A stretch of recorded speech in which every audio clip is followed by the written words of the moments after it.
Robert Nord, guest editor of the IEEE Software Special Issue on Technical Debt, and I'm here with Steve McConnell.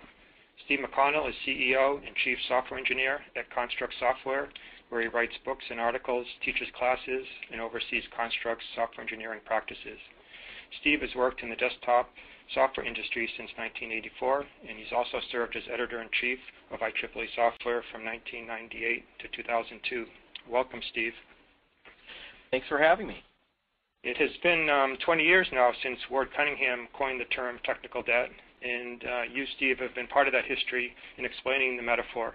So how did you come to be interested in technical debt? I think I first heard about it informally, not directly from Ward, but from one or two of the companies that we had worked with. And in talking with companies, I guess the notion of technical debt just immediately resonated with me personally based on my own experiences.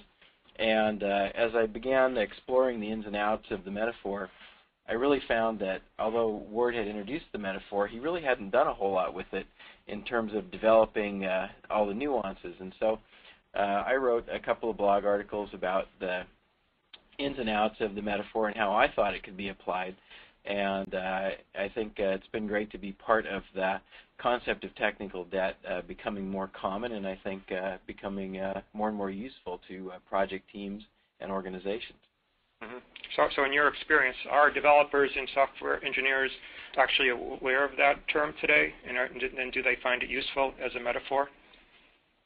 I think it's a bit of a mix. I think there certainly is an increasing number of software engineers who are aware of it, and I think that if they aren't already aware of it, as soon as you present it to them, it resonates with most people immediately. And I think they are finding it useful. I think, I personally think that the technical staff tends to be pretty aware of the issues, whether they have articulated it in the form of calling it technical debt or not. They're certainly aware of the idea. And I think it's very useful in helping technical staff to communicate effectively with the business staff because the business staff is really, they tend to be pretty unreceptive to arguments about technical work based on vague concepts that they don't really understand. But as soon as you start talking about the notion of technical debt and draw the parallels to financial debt, business staff gets that. And so I think it's I think in general, really good technical leaders try to communicate technical concepts in terms that are familiar to the business people they interact with. And so debt is just a very common idea that we're all familiar with. And as such, it becomes a useful way to communicate these important concepts to the business staff. I see. So how far can we actually extend the metaphor? So is technical debt like a debt in real life? For example, can we measure it in dollars or other financial measures when we're talking to the business staff? I think it can be extended pretty far, but I think maybe not terribly literally. I think there are a number of ways that technical debt is similar to financial debt. It's similar in that there are different kinds of debt. There's long-term debt that might have a low interest rate but might be harder to pay off. There's short-term debt that you might take on for purposes of expediency that you really do want to pay off fairly quickly. There are certain kinds of debt where you might have no interest payment for a while, but then there's a big balloon payment at some point, so you can get away for a while with like a 90 days same as cash kind of thing. But if you let the poor quality persist in your software too long, then there can be a large amount of work at some point. So I think you can extend the metaphor pretty far. In terms of whether you want to try to quantify the debt in financial terms, I guess I think the jury's still out on that, but I'm inclined to think that that probably is overstraining the metaphor. We certainly have worked with companies that have cataloged their debt, tracked their debt, maybe added up their debt in some form or other, although they're typically going to be adding it in staff days or staff months, not in terms of dollars. Yeah, I mean, I think as far as it goes, I think the metaphor can be very useful. I think it can be extended a surprisingly long way. But of course, as with any metaphor, there's a point where it's not really that useful to extend the metaphor any further. So I kind of think start talking about dollars, that might in fact be the barrier where we hit the edge of usefulness of the metaphor. Mm-hmm. So in using the metaphor, has it become a software engineering concept with practices that we can suggest to teams? I think so. I think the notion of debt comes up in several specific points in the project. It comes up at the time you decide to take on the debt, and there are certainly practices that we can work with teams in terms of that decision of should we or should we not take on technical debt. There are practices related to tracking technical debt, and that actually I think is probably the sorest or most painful point for technical staff, is that often without the technical debt terminology, the business staff will agree to take on the technical debt, but then they would really like to forget about it and forget that they ever took on the debt. So tracking the debt, I think, is actually pretty important. And then there's a third point in the project, which is when we get the decision point of how should we and when should we pay down technical debt, and I think there's some practices that we can work with technical staff there too. So yeah, I think there are at least 3 different points in the project where there are practices related to technical debt that we can actually educate technical staff and for that matter business staff about. Mm-hmm. So in terms of the practices, have they reached the point where you think that they're like repeatable or quantifiable, that all organizations can now follow to manage their debt? Well, we certainly have worked with some organizations that are at that point and have been for a few years now. I think those organizations tend to be organizations that committed to or adopted Scrum early on, and so they're working with short iterations. And the basic practices of Scrum, the short iterations, estimating work in story points, creating a product backlog, I think that actually is just a really good infrastructure background for talking about debt, tracking debt, deciding when to pay off debt, and then actually paying off the debt. Outside of that kind of a context, we really haven't seen a whole lot of organizational consistency in terms of the approach to debt, but we certainly have seen some examples. Nothing that you could say is really a widespread industry practice by any means at this point, but we have seen a few instances where, in my opinion, the organizations are addressing it very, very well.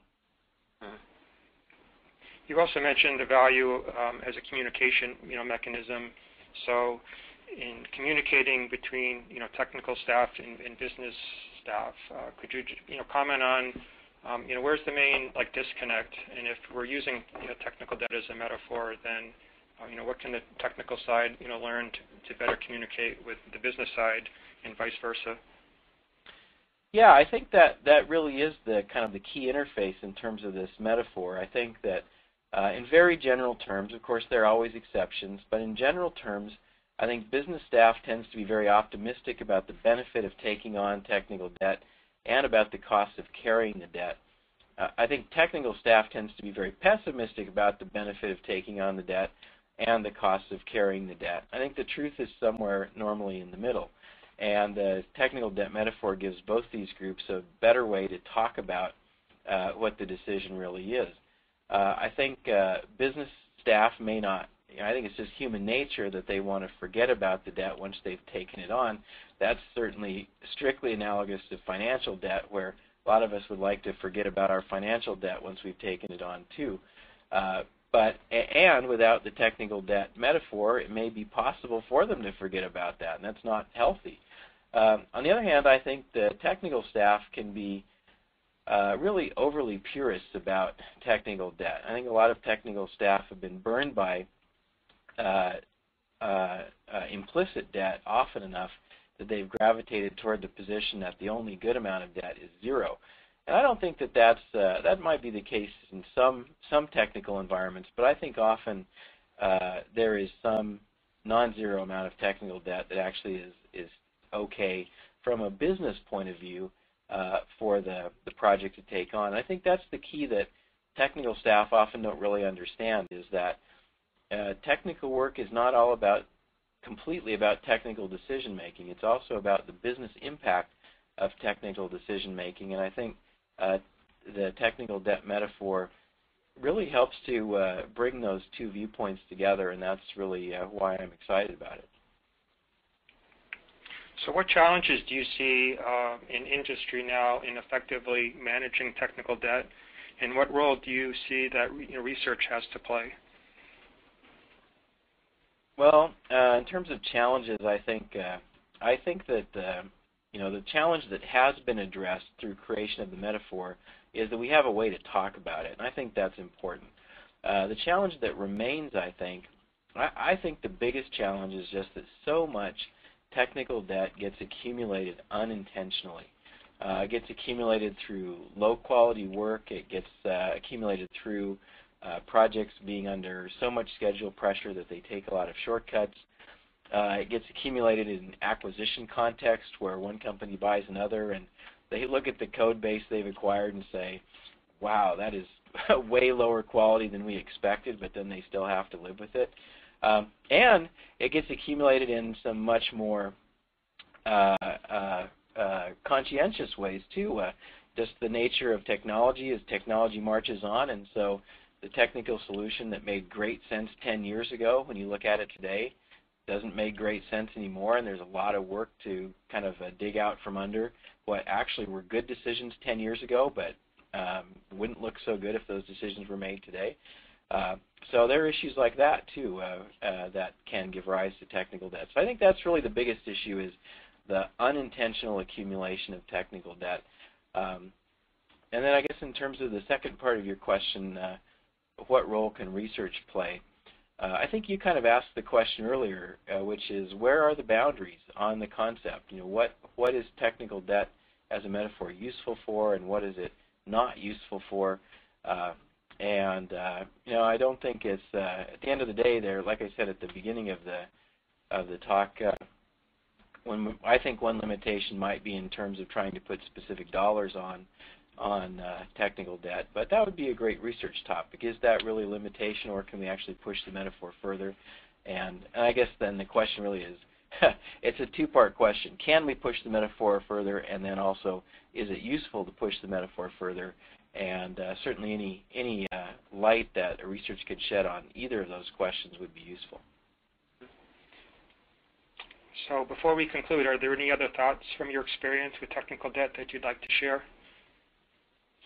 Well, it's just so interesting to me that the concept really took a while to take off, and I do think that that's an interesting example in general of the pattern that we see with innovations in the field of software engineering. I think that actually is not uncommon for good ideas to take a while to get traction, and I spoke in the call earlier about Scrum. I think it demonstrated the same pattern. It had a very small following for maybe 10 plus years, and then eventually it got to a point where a lot of people were interested in it, and it kind of achieved critical mass. And we see, I think, a similar pattern with technical debt. So that's always one of my interests, is just how do you accelerate the adoption of research into practice. Of course, that's been a focus of IEEE Software Magazine for many, many years, and hopefully the magazine is playing a good role in helping to accelerate that adoption of research into practice.